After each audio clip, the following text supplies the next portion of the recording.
O desejo de se superar, indo cada vez mais alto e mais rápido, está presente na humanidade desde os tempos mais remotos. Os segredos de como nossos antepassados conceberam máquinas extraordinárias encontram-se ocultos em tumbas secretas e paredes sagradas. Como nossos ancestrais idealizaram tais máquinas milênios antes da existência dos carros, trens e aviões atuais.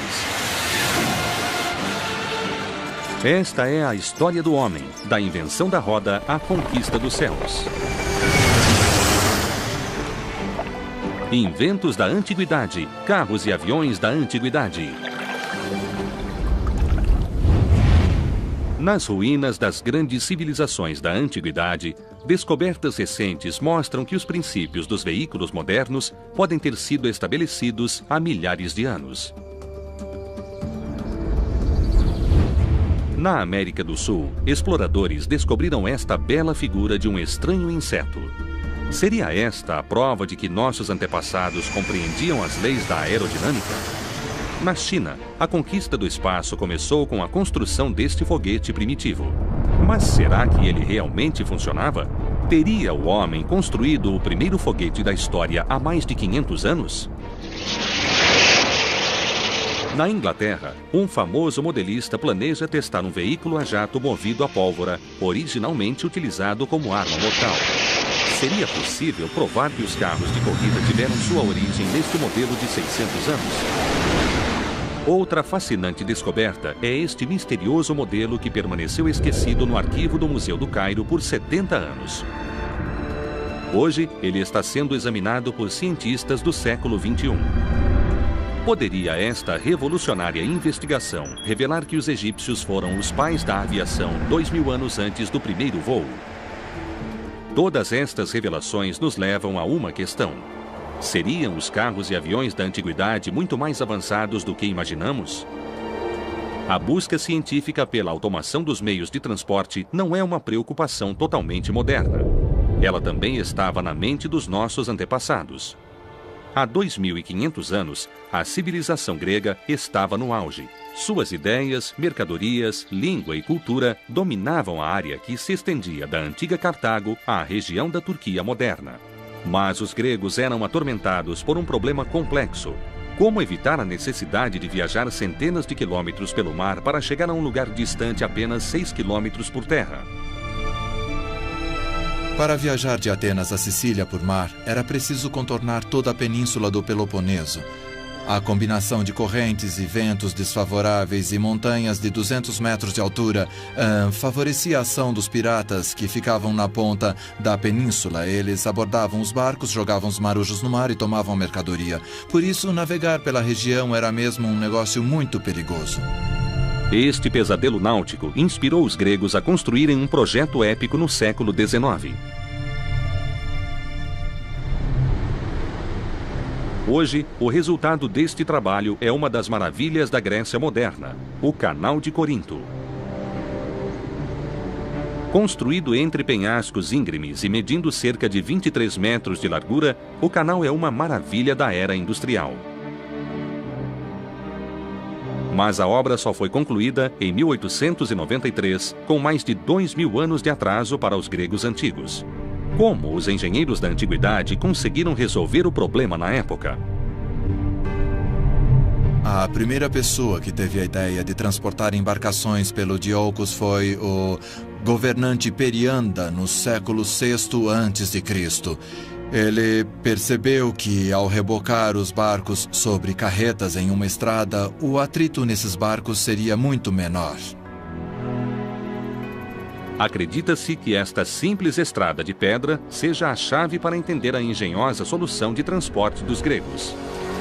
Eles teriam usado um dos primeiros transportadores de estrutura da história, um guindaste primitivo, para erguer os navios da água. Utilizando um sofisticado sistema de polias, as embarcações eram colocadas sobre carretas pela força do trabalho de escravos e animais. As carretas andavam sobre trilhos cortados na pedra, tornando esta a primeira ferrovia da história. Não era exatamente um carro que tem 2 eixos e um total de 4 rodas. Imagina uma carreta com múltiplos eixos e várias rodas. Enquanto viajavam pelos Yolcos, era preciso manter as rodas da carreta dentro dos sulcos durante todo o percurso, para evitar maiores problemas com o transporte das embarcações. Por mais de 1.300 anos, a estrada de Iolcos impulsionou o comércio no centro do Mediterrâneo. Mas esta acabou se tornando uma das grandes oportunidades perdidas da história.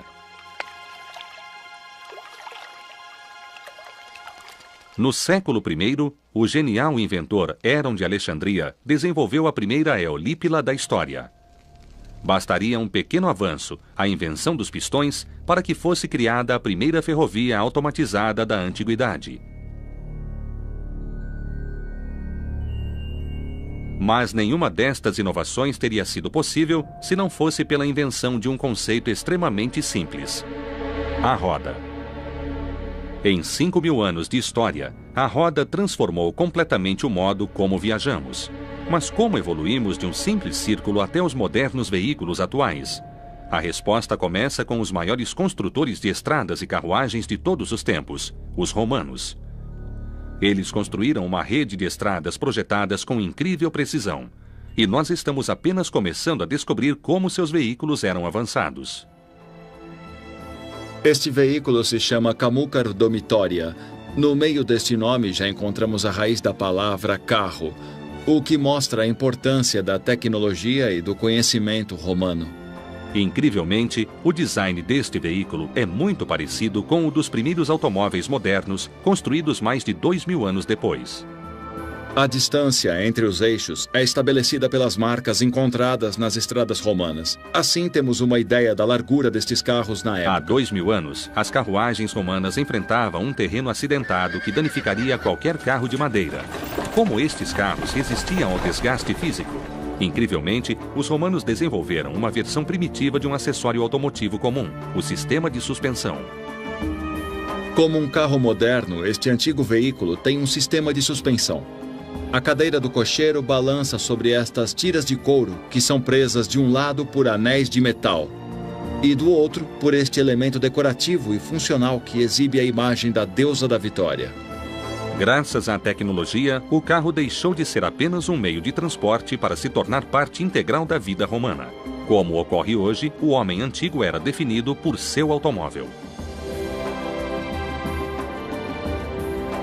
Mas estamos apenas começando a entender a importância dos carros na vida de nossos antepassados. Em Évros, no norte da Grécia, arqueólogos encontraram uma série de artefatos valiosos. Liderada pelo professor Triantáfilos, a equipe tenta descobrir os segredos dos antigos construtores de carruagens que permanecem escondidos sob este cemitério romano.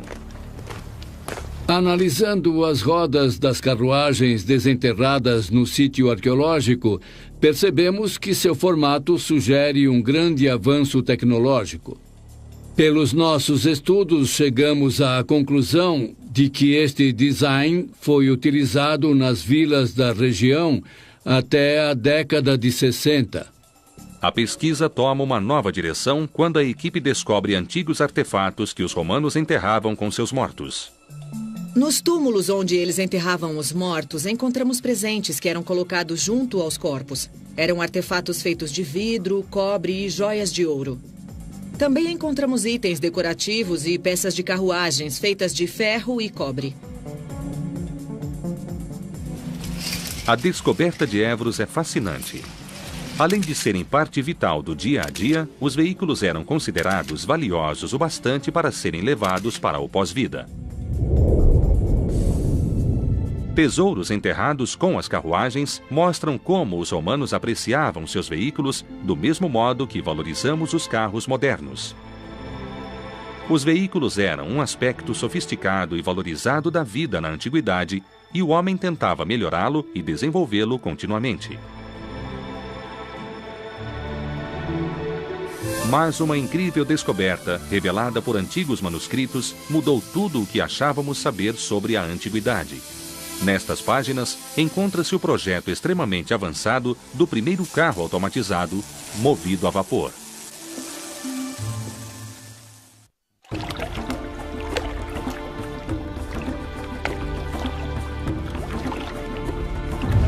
Os carros de corrida do século XXI usam a mais avançada tecnologia e chegam a alcançar mais de 320 km por hora. Mas poucos sabem que estes carros de corrida milionários nunca teriam existido sem o conhecimento tecnológico dos primeiros construtores de carros. No século XV, na Itália, o médico Giovanni Fontana desenvolveu um veículo para doentes e deficientes físicos que mudaria a história.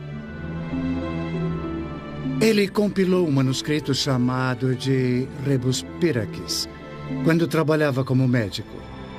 Os rascunhos descreviam o projeto de um estranho carro para locomoção de deficientes físicos, uma espécie de cadeira de rodas. A pessoa puxava uma corda que movimentava as polias, fazendo girar as rodas do veículo. Usando os desenhos originais de Fontana, podemos montar a máquina que permitiu ao homem se motorizar pela primeira vez.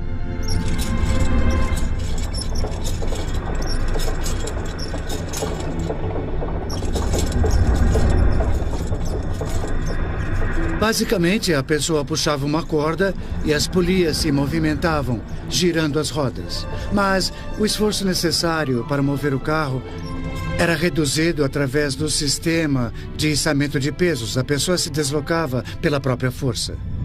O projeto visionário de Fontana apresentava uma série de engrenagens movidas por um homem puxando uma corda. Uma mistura de bicicleta, carro e liteira, este incrível dispositivo mecânico marcou o início de uma nova era onde os homens se moviam usando máquinas.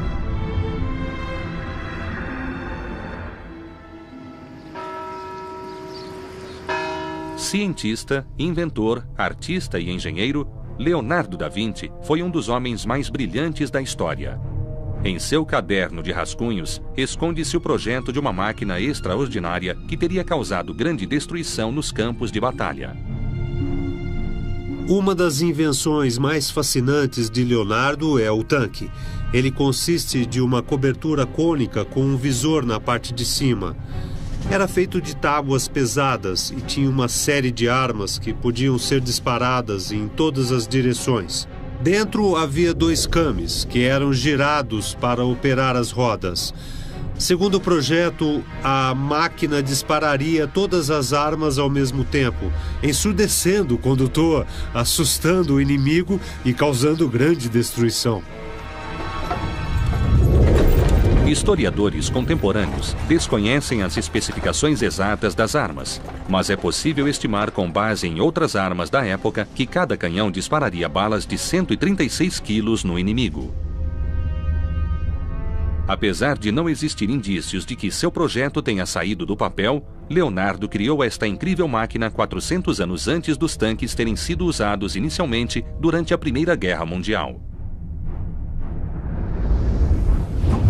Outra criação de Leonardo é ainda mais fascinante: um veículo movido a molas, totalmente automatizado.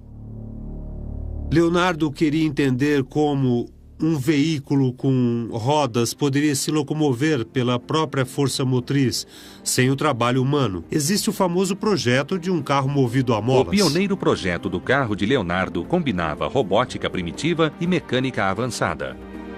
5 séculos depois, uma reconstrução feita por engenheiros modernos revelam como o carro teria funcionado.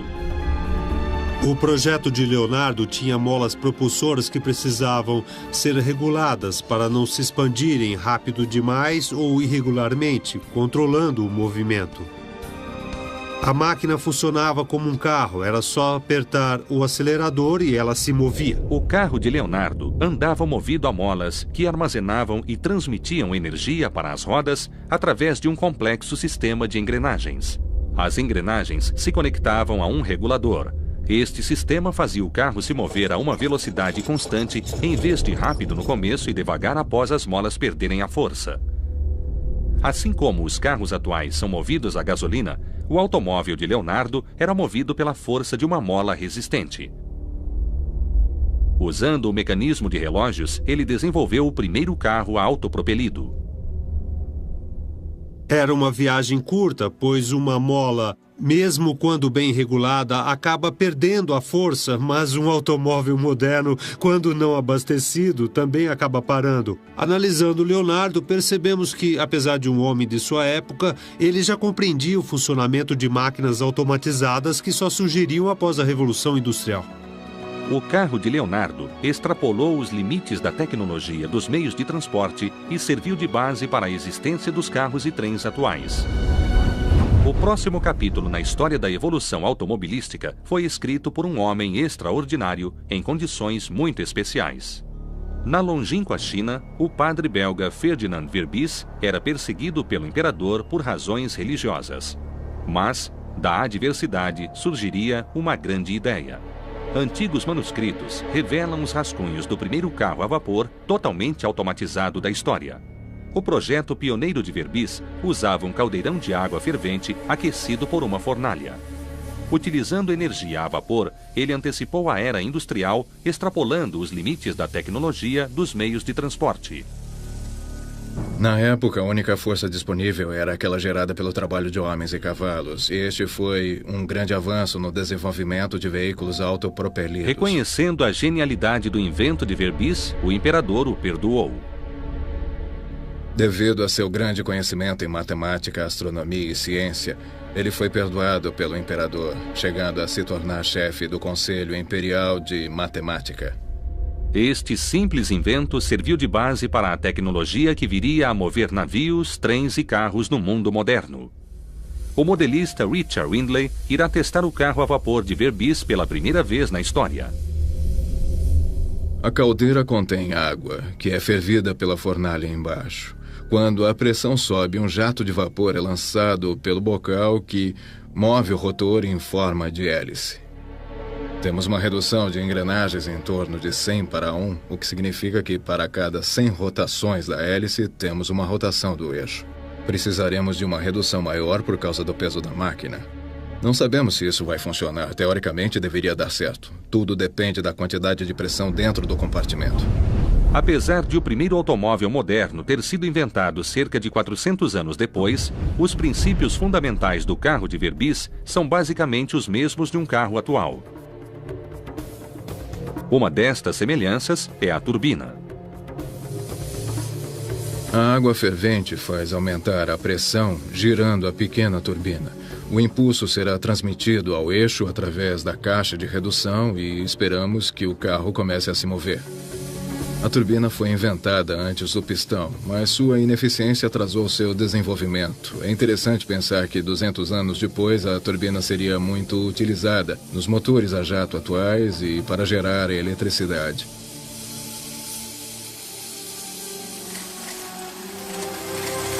É surpreendente imaginar que os carros, trens e navios da era industrial tenham se originado de uma caldeira sobre rodas turbinada.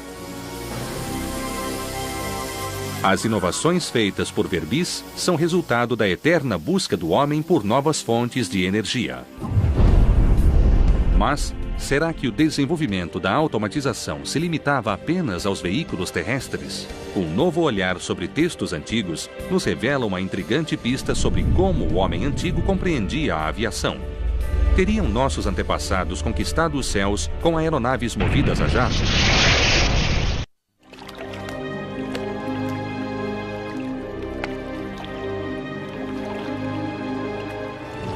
Durante séculos, o vento conduziu enormes embarcações pelos mares da antiguidade. Ao observar a força dos ventos, o homem idealizou uma máquina extraordinária, o carro à vela. O homem observou como os barcos eram movidos rapidamente pela força eólica e imaginou que o vento também poderia mover um veículo de 4 rodas pela terra. Com base em visionários rascunhos chineses, o inventor holandês Simon Stevin criou uma carruagem mecânica movida pela força do vento. Segundo a lenda, ela corria como um furacão. O carro à vela de Stevin era uma espécie de barco sobre rodas.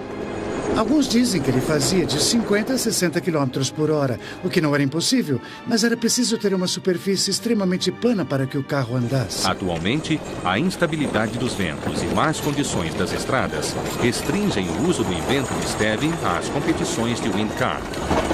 Em vez de utilizar vento e água, o homem foi em busca de uma fonte propulsora ainda mais potente e explosiva, a energia do jato. No século X, uma simples invenção mudou para sempre a história nos campos de batalha, a pólvora. Mas poucos sabem que esta mistura volátil também revolucionou o modo como viajamos. Da pólvora veio a tecnologia de foguetes. Textos antigos relatam um audacioso experimento conduzido pelo oficial chinês Wan Hu utilizando um veículo movido a jato. Os foguetes são impulsionados através de uma explosão controlada ou queima, que lança uma massa de gás em uma determinada direção, impelindo o foguete na direção contrária. Sonhando alcançar as estrelas, Wan Hu amarrou 47 foguetes a uma cadeira e ordenou que seus assistentes acendessem cada um deles. Mas o experimento não deu certo e Wan Hu morreu queimado pela explosão. Esta história nos traz uma questão intrigante. Teria Wan Hu compreendido o funcionamento dos foguetes 500 anos antes do primeiro voo tripulado da NASA? O modelista Ben Jarvis tentará reconstruir o incrível projeto de Wan Hu utilizando bambu, corda, pólvora e algumas suposições. O bambu é um material muito resistente e pode suportar uma grande quantidade de pressão sem estourar, como os tubos de fibra de carbono utilizados nos foguetes atuais. Isto aqui é um altímetro barométrico que vai ser usado para medir a pressão atmosférica. Nós vamos prendê-lo na cadeira para saber quantos metros o foguete conseguirá atingir. Em uma região deserta no interior da Inglaterra, Ben faz os últimos preparativos para o lançamento da cadeira foguete. Há 600 anos, Wan Hu teria se amarrado à cadeira, arriscando a própria vida em busca de novos conhecimentos. O princípio de funcionamento deste motor a pólvora é o mesmo utilizado pelos foguetes da NASA.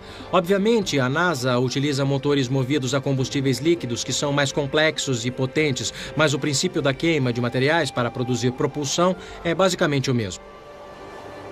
É chegado o momento de testar a primeira cadeira foguete do mundo. Pronto. Lançamento em 5, 4, 3, 2, 1, já! Aconteceu exatamente o que havíamos previsto. Eu acho que, se a cobertura no topo fosse um pouco maior, a cadeira teria planado melhor, mas parece que ele sobreviveu. Wan Hu teria saído com vida, mas talvez ficasse um pouco abalado.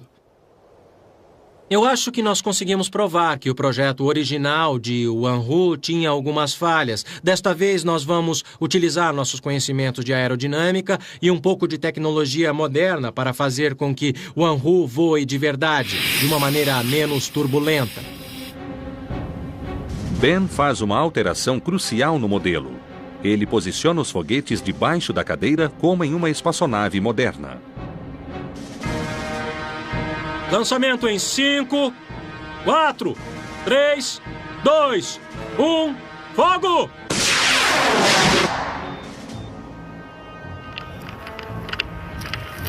Observando a marcação do altímetro, nós vemos que ele conseguiu alcançar uma altitude de 76 metros. Esta é uma grande melhora comparada aos 90 centímetros da primeira tentativa.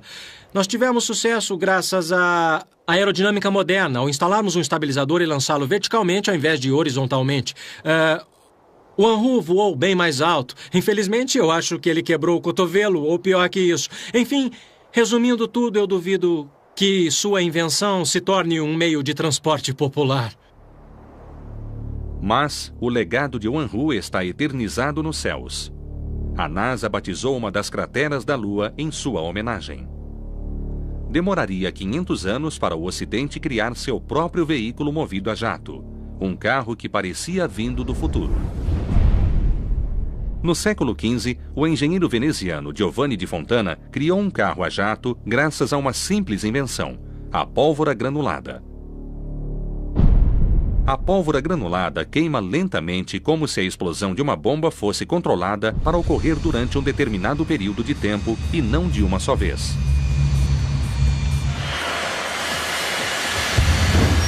Em Santa Pod, na Inglaterra, estes carros de corrida turbinados chegam a alcançar 480 km por hora.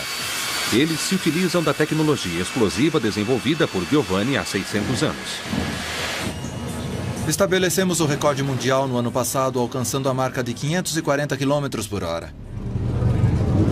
O problema dos veículos movidos a propulsão é que eles não são impelidos pelas rodas. Dependemos do ar para mover a massa. Após ser impulsionado, o carro começa a acelerar. O ar é sugado pela frente e lançado dentro do compressor, injetando combustível na câmara de combustão. A explosão faz o ar se expandir e ser lançado como um jato pelo exaustor. Mas o carro a jato de Fontana nunca saiu do papel. O modelista Richard Wingley será o primeiro a testá-lo. Este é basicamente um veículo com rodas. Era chamado de tartaruga voadora, o que nos dá uma ideia do tamanho. Ele é movido por um foguete de pólvora. A pólvora é colocada em um tubo sob alta pressão até ficar quase sólida. Isso diminui a velocidade da queima para que a explosão não ocorra de uma só vez. Como o modelo nunca foi testado, tudo pode acontecer. Ele pode girar, capotar ou explodir. Será um experimento interessante. Este é o momento decisivo para o carro a jato de Fontana.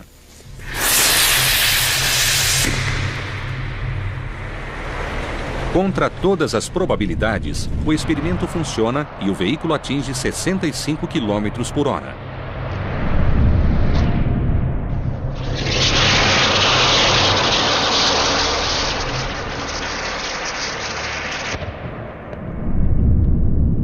O teste de Richard prova que um desconhecido inventor italiano é o pai dos carros de corrida modernos. Foi um ótimo resultado. Ele percorreu 36 metros. Foi muito bom. Mas este não é um invento inofensivo, e sim uma arma de guerra de 600 anos. Estes dispositivos carregavam explosivos, eram lançados em chamas em direção ao inimigo. Se fossem utilizados em massa, teriam um efeito devastador.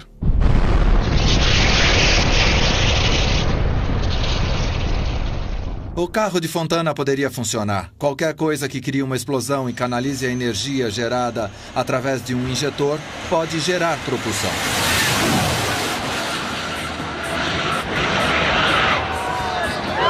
São 423 km por hora.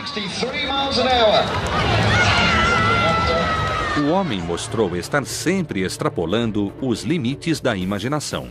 De trens e tanques a foguetes, resta apenas um desafio a ser conquistado: a aviação.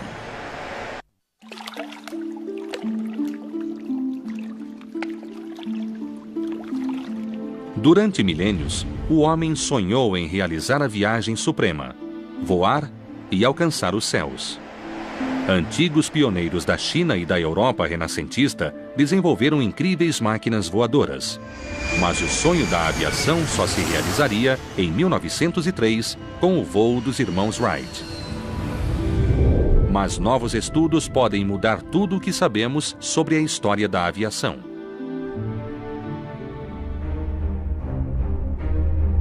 Das planícies do Peru à floresta amazônica, as tribos nativas da América do Sul têm ilustrado a natureza ao longo dos séculos. Os segredos de sua cultura são revelados através de murais, cerâmicas e artefatos fascinantes. Em 1965, um grupo de exploradores fez uma fascinante descoberta nas profundezas da selva colombiana. Eram belos broches de ouro e cobre feitos há quase 1000 anos pelo povo da tribo Quimbaya. À primeira vista, eles parecem pequenos insetos alados. Mas uma análise detalhada revela algo incomum nestes objetos. Suas características não são encontradas em nenhum animal terrestre. Estas características são encontradas em peixes, mas nenhum animal terrestre conhecido Possui nadadeiras verticais. Os insetos possuem asas, mas não na parte inferior do tórax, como vemos nestes broches dourados. Os pássaros possuem asas na parte superior do corpo e o ser humano possui braços. Uma investigação minuciosa revela outros mistérios no desenho do broche. Enquanto os insetos possuem asas na parte superior do corpo, as asas do broche estão localizadas na parte inferior, uma característica encontrada nos aviões a jato atuais. E isso não é tudo. Como os aviões a jato, estes broches possuem asas triangulares, um leme e o mais incrível, ailerons. Todas estas características são encontradas em aeronaves modernas como o ônibus espacial. O modelo dourado propõe um fascinante mistério. Seria este o modelo de uma aeronave antiga? Teriam os antigos Quimbayans descoberto a aviação mais de 1000 anos antes do primeiro voo da história? Peter Belting é um especialista em aerodinâmica com experiência em projetar jatos para o exército alemão. Por mais de uma década, ele tem estudado os enigmas que cercam o inseto dourado do povo Quimbaya. Ao construir um modelo 16 vezes maior, ele planeja descobrir se este incrível broche seria apenas um inseto ou uma aeronave supersônica. Normalmente descobrimos o que precisa ser ajustado durante o voo. O centro de gravidade, o formato do leme, entre outras coisas. Mas após fazer isso por 40 anos, você sabe se um modelo irá voar ou não.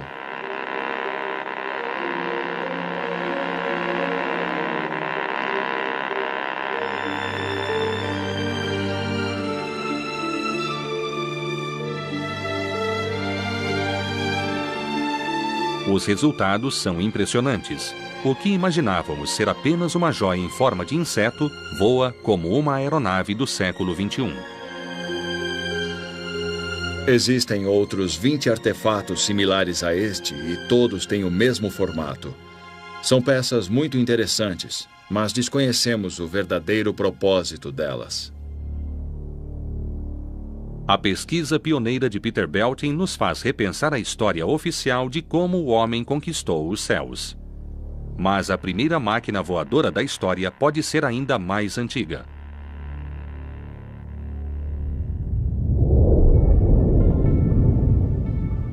No Templo de Osíris, no Egito, uma fascinante e assustadora descoberta tem causado grande controvérsia no mundo científico. Dentro do templo, as paredes estão cobertas de hieróglifos de mais de 2000 anos. Esculpidas com incrível precisão, estas imagens registram os segredos de como gerações de faraós viveram e morreram.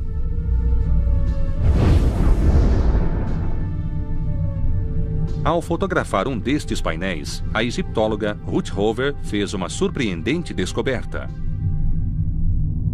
Havia uma pilha de pedras no meu pé que parecia ter desmoronado. Foi então que vi uma série de figuras gravadas nas paredes do templo mais antigo do Rio Nilo. Acredito que estas imagens retratam máquinas antigas. Seu design lembra bem o formato de veículos modernos. Embaixo vemos a representação de uma espécie de aeronave com um leme bem definido. Na parte de cima, vemos uma figura muito parecida com um helicóptero moderno. À direita, temos uma embarcação aerodinâmica que lembra o desenho de um submarino. Estas imagens têm provocado uma acalorada discussão entre egiptólogos e pesquisadores. Um debate que desafia tudo o que imaginávamos saber sobre os antigos egípcios. Existe algo misterioso e inexplicável neste lugar.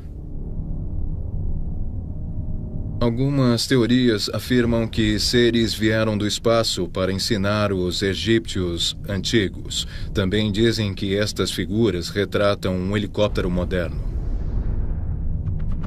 Estaríamos apenas projetando nestes símbolos imagens familiares à nossa civilização? Eu observo o incomum.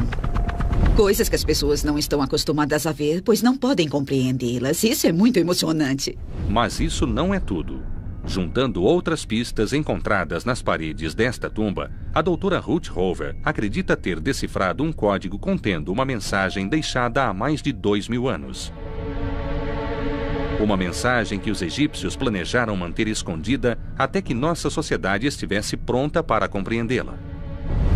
No canto desta incrível imagem há uma série de símbolos que representam o número 9. Todos os números resultam em 9, que é o número do planeta Marte. Teríamos vindo de Marte? Seria Marte um local de parada? Ou seria isto um símbolo de que algum dia conseguiríamos chegar em Marte?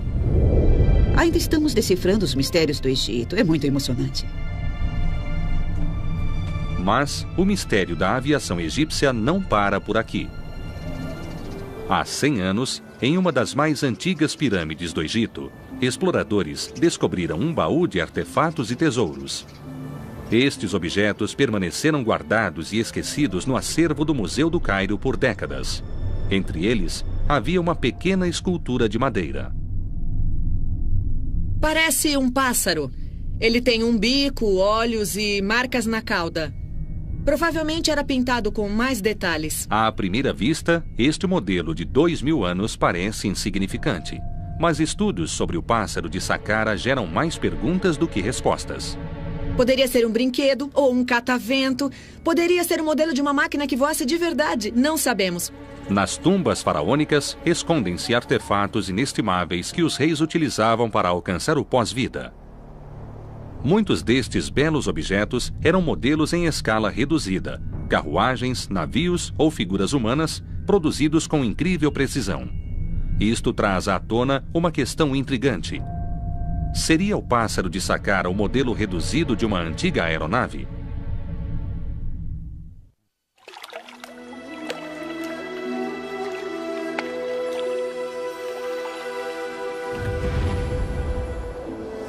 Sob as areias escaldantes da planície de Gizé, encontram-se os segredos da maior civilização da antiguidade, os egípcios. A complexidade e ambição de seus projetos intrigam até mesmo os maiores cientistas da atualidade. Encontrada em uma escavação ao redor da pirâmide mais antiga do Egito, esta simples escultura, conhecida como Pássaro de Saqqara, pode nos ajudar a revelar um incrível enigma. O pássaro surpreende por sua precisão aerodinâmica. Os formatos da asa e da fuselagem apresentam características encontradas em aeronaves modernas. Teriam os antigos egípcios descoberto a aviação há mais de 2.000 anos? O homem sempre observou os pássaros e desejou voar. E, para os egípcios, a capacidade de voar era uma característica divina. Através do voo, os egípcios poderiam transcender a vida na Terra, transformando-se em deuses. Simon Sanderson é um especialista em aerodinâmica fascinado pelo pássaro de Saqqara. Ele planeja usar tecnologia moderna para descobrir se os antigos egípcios desenvolveram um modelo para uma máquina voadora em tamanho real. Simon conduzirá o teste definitivo utilizando tecnologia de ponta desenvolvida pela Universidade de Liverpool. O topo da asa é encurvado tanto no bordo de ataque como no bordo de fuga, diferente das asas de aeronaves modernas, mas ainda apresenta uma certa característica aerodinâmica. Muitas teorias tentaram explicar o pássaro de Saqqara. Agora, a ciência moderna irá desvendar o mistério de uma vez por todas. O pássaro de Saqqara tem provocado uma fascinante discussão sobre a possibilidade de os egípcios saberem voar. Após uma cuidadosa análise 3D, Simon e sua equipe começam a construir um modelo do pássaro de Saqqara. Vamos fazer um modelo do pássaro de Saqqara 5 vezes maior do que o original. O original era muito pequeno. O pássaro de Saqqara é definitivamente o primeiro passo do homem rumo ao conhecimento da aerodinâmica.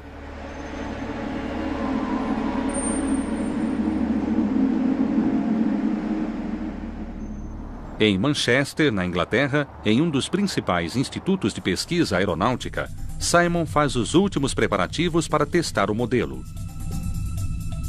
Este estudo inovador irá finalmente revelar os segredos da aerodinâmica do pássaro de Saqqara. Utilizando este moderno túnel de vento, a equipe traça um perfil completo sobre como a escultura de madeira se comportaria caso pudesse voar. Ao introduzir fumaça no túnel, a equipe pode ver se o modelo possui as características aerodinâmicas adequadas. Estamos testando o planador sob uma velocidade constante, aumentando lentamente o ângulo de ataque e medindo as forças geradas por ele. Assim, podemos entender melhor suas características de voo. Os resultados são promissores. Talvez o modelo em tamanho real do pássaro de Saqqara tivesse voado. A 10 graus, estamos produzindo alguns newtons de sustentação. 10 graus, 4 newtons e meio. Estamos produzindo 4 vezes o peso e a força de sustentação do planador. Ele estaria voando agora. Isso Sim. é ótimo. Estamos próximos de construir um planador egípcio que poderia voar de verdade. As descobertas de Simon sugerem que há mais de 2.000 anos o pássaro de Saqqara poderia ter sobrevoado o deserto do Egito. Mas resta testar uma característica essencial: a estabilidade. Apenas uma pergunta permanece sem resposta. Como será a estabilidade do pássaro de Saqqara? Para desvendar este novo desafio, Simon leva o modelo para a Universidade de Liverpool, onde ele deve encarar os mesmos testes de um caça moderno. Utilizando os dados obtidos no túnel de vento, o pássaro de Saqqara irá passar pela mais rigorosa análise científica proporcionada pela tecnologia do século XXI. Se o modelo não passar no teste, a teoria de que os egípcios foram os primeiros a conquistar os céus cairá por terra. Prontos? Vamos ao teste. As habilidades do experiente piloto Simon Sanderson serão testadas ao limite enquanto ele tentará sobrevoar uma paisagem em 3D da antiga planície de Gizé. Mas logo no início do teste, o modelo começa a girar descontroladamente. Simon Sanderson fica sem ação, enquanto o pássaro de Saqqara perde altitude e cai como uma pedra. Ele está caindo. O simulador mostra que o pássaro de Saqqara é extremamente instável. Colidiu nas pirâmides. O teste não deu certo. O fato de não termos um estabilizador neste planador nos impede de controlar a arfada. Ele mergulha, se descontrola e cai em espiral até o chão. Esta importante característica mostra que o pássaro de Saqqara deixava a desejar em estabilidade. Quando uma aeronave está em pleno voo e é perturbada pelo vento e precisa ser controlada, é preciso um estabilizador para controlá-la. Se você subir o nariz do avião e não houver nada para baixá-lo, ele continuará subindo até estolar. É muito difícil fazer uma aeronave voar sem um estabilizador. Mas, e se o pássaro de Saqqara tivesse um estabilizador na época em que foi construído? Na traseira da escultura, percebemos que falta um segmento exatamente no local onde o estabilizador ficaria. De volta ao túnel de vento, Simon e sua equipe fazem ajustes essenciais no modelo. Com um estabilizador adicionado, o pássaro de Saqqara fornece um novo conjunto de dados aerodinâmicos. Mas não sabemos se as modificações serão suficientes para impedir que o pássaro de Saqqara caia no deserto novamente. Colocando os novos dados no simulador de voo, Simon fará o teste final com o pássaro de Saqqara. Os últimos minutos determinarão se a missão será um sucesso ou um fracasso.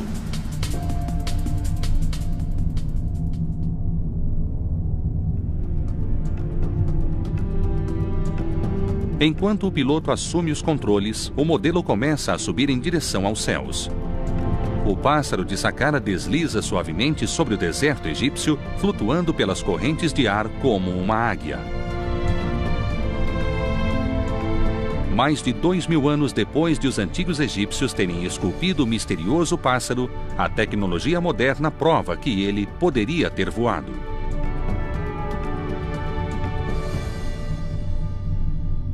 É incrível, mas os egípcios tinham conhecimentos avançados em tantas áreas. Por que não compreenderiam a aerodinâmica também? Mas uma questão permanece sem resposta. Teriam os egípcios criado este brilhante projeto intuitivamente sem nunca ter percebido suas propriedades aerodinâmicas? Se os antigos egípcios segurassem este modelo no ar durante uma ventania, o que seria equivalente ao túnel de vento moderno, perceberiam que ele tinha força de sustentação e tentariam entender o porquê disso. Eles provavelmente não idealizariam o conceito moderno de força de sustentação, mas teriam entendido algo sobre as propriedades da asa. As novas descobertas sobre os segredos da antiguidade transformaram para sempre nosso conhecimento sobre a origem dos aviões, trens e automóveis. Seria o homem moderno o único a extrapolar os limites da engenharia? Ou estaríamos apenas reinventando o trabalho de nossos ancestrais? Se nós somos apenas a ponta do iceberg da engenhosidade humana, que novos inventos permanecem escondidos, prontos para reescrever os livros de história? Uma das grandes oportunidades perdidas da história. No século I, o genial inventor Hérón de Alexandria desenvolveu a primeira eolípila da história. Bastaria um pequeno avanço, a invenção dos pistões, para que fosse criada a primeira ferrovia automatizada da antiguidade. Mas nenhuma destas inovações teria sido possível se não fosse pela invenção de um conceito extremamente simples: a roda. Em 5.000 anos de história, a roda transformou completamente o modo como viajamos. Mas como evoluímos de um simples círculo até os modernos veículos atuais? A resposta começa com os maiores construtores de estradas e carruagens de todos os tempos, os romanos. Eles construíram uma rede de estradas projetadas com incrível precisão. E nós estamos apenas começando a descobrir como seus veículos eram avançados. Este veículo se chama Camúcar Domitória. No meio deste nome já encontramos a raiz da palavra carro, o que mostra a importância da tecnologia e do conhecimento romano. Incrivelmente, o design deste veículo é muito parecido com... Na Inglaterra, um famoso modelista planeja testar um veículo a jato movido a pólvora, originalmente utilizado como arma mortal. Seria possível provar que os carros de corrida tiveram sua origem neste modelo de 600 anos? Outra fascinante descoberta é este misterioso modelo que permaneceu esquecido no arquivo do Museu do Cairo por 70 anos. Hoje, ele está sendo examinado por cientistas do século XXI. Poderia esta revolucionária investigação revelar que os egípcios foram os pais da aviação 2000 anos antes do primeiro voo? Todas estas revelações nos levam a uma questão: seriam os carros e aviões da antiguidade muito mais avançados do que imaginamos? A busca científica pela automação dos meios de transporte não é uma preocupação totalmente moderna. Ela também estava na mente dos nossos antepassados. Há 2.500 anos, a civilização grega estava no auge. Suas ideias, mercadorias, língua e cultura dominavam a área que se estendia da antiga Cartago à região da Turquia moderna. Mas os gregos eram atormentados por um problema complexo: como evitar a necessidade de viajar centenas de quilômetros pelo mar para chegar a um lugar distante apenas 6 quilômetros por terra? Para viajar de Atenas a Sicília por mar, era preciso contornar toda a península do Peloponeso. A combinação de correntes e ventos desfavoráveis e montanhas de 200 metros de altura favorecia a ação dos piratas que ficavam na ponta da península. Eles abordavam os barcos, jogavam os marujos no mar e tomavam mercadoria. Por isso, navegar pela região era mesmo um negócio muito perigoso. Este pesadelo náutico inspirou os gregos a construírem um projeto épico no século XIX. Hoje, o resultado deste trabalho é uma das maravilhas da Grécia moderna, o Canal de Corinto. Construído entre penhascos íngremes e medindo cerca de 23 metros de largura, o canal é uma maravilha da era industrial. Mas a obra só foi concluída em 1893, com mais de 2.000 anos de atraso para os gregos antigos. Como os engenheiros da antiguidade conseguiram resolver o problema na época? A primeira pessoa que teve a ideia de transportar embarcações pelo Diolcos foi o governante Perianda, no século VI a.C. Ele O desejo de se superar, indo cada vez mais alto e mais rápido, está presente na humanidade desde os tempos mais remotos. Os segredos de como nossos antepassados conceberam máquinas extraordinárias encontram-se ocultos em tumbas secretas e paredes sagradas. Como nossos ancestrais idealizaram tais máquinas milênios antes da existência dos carros, trens e aviões atuais. Esta é a história do homem, da invenção da roda à conquista dos céus. Inventos da Antiguidade, carros e aviões da Antiguidade. Nas ruínas das grandes civilizações da Antiguidade, descobertas recentes mostram que os princípios dos veículos modernos podem ter sido estabelecidos há milhares de anos. Na América do Sul, exploradores descobriram esta bela figura de um estranho inseto. Seria esta a prova de que nossos antepassados compreendiam as leis da aerodinâmica? Na China, a conquista do espaço começou com a construção deste foguete primitivo. Mas será que ele realmente funcionava? Teria o homem construído o primeiro foguete da história há mais de 500 anos? Percebeu que, ao rebocar os barcos sobre carretas em uma estrada, o atrito nesses barcos seria muito menor. Acredita-se que esta simples estrada de pedra seja a chave para entender a engenhosa solução de transporte dos gregos. Eles teriam usado um dos primeiros transportadores de estrutura da história, um guindaste primitivo, para erguer os navios da água. Utilizando um sofisticado sistema de polias, as embarcações eram colocadas sobre carretas pela força do trabalho de escravos e animais. As carretas andavam sobre trilhos cortados na pedra, tornando esta a primeira ferrovia da história. Não era exatamente um carro que tem 2 eixos e um total de 4 rodas. Imagina uma carreta com múltiplos eixos e várias rodas. Enquanto viajavam pelos diolcos, era preciso manter as rodas da carreta dentro dos sulcos durante todo o percurso, para evitar maiores problemas com o transporte das embarcações.